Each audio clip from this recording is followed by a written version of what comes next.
Hello, folks. Joe Biden isn't having a great time of things at the moment, is he? The White House mop is getting a heavy workout. Mop, rinse, and Biden only has himself to blame. Gaffe number one. Last week, during a rare press conference after an extraordinary NATO summit in Brussels, Biden took a question about sanctions. After all, it had been a month since he and much of the Western world announced heavy sanctions that would supposedly stop Vladimir Putin in his tracks. Sanctions never deter. You keep talking about that. Huh?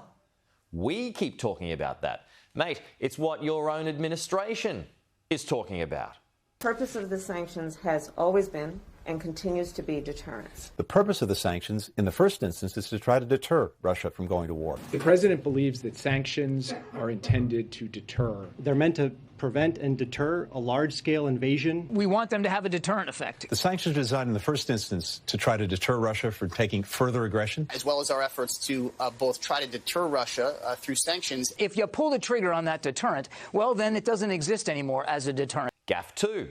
In Poland over the weekend, in what was supposed to be the most important speech of his presidency, Biden, talking about Vladimir Putin, went off script again.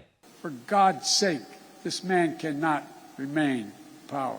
That sounds an awful lot like a demand for regime change to me. The White House must have thought so too, because it moved very quickly to grab that mop. Here's the Secretary of State attempting to clean it up. I think the President, the White House, made the point last night that, quite simply, President Putin cannot be empowered to wage war or engage in aggression. No. Empowered is not what Biden said. Let's wind it back.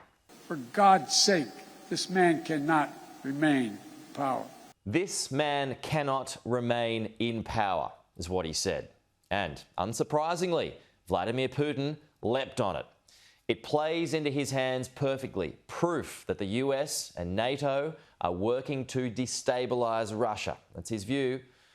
Biden has worked his way up to this point with increasingly hostile language. The sanctions aren't having the desired effect, so he's ramped up the rhetoric. He's called Putin a war criminal and a monster. But by pressing for regime change, it's inflaming an already hot situation against a nuclear-armed military power. Now seems about the right time to bring up an old quote attributed to Barack Obama. Politico reported in 2020 that Obama told a fellow Democrat, "Don't underestimate Joe's ability to F things up." Well, we are saying it more and more about the most powerful man in the world. And more Americans are catching on.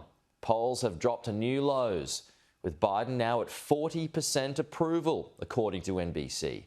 He appears to be sleepwalking into the midterm elections with very dangerous gaffes that have far-reaching repercussions for the world. Thanks for watching. To support this channel, please like, share and subscribe below, and I'll see you next week.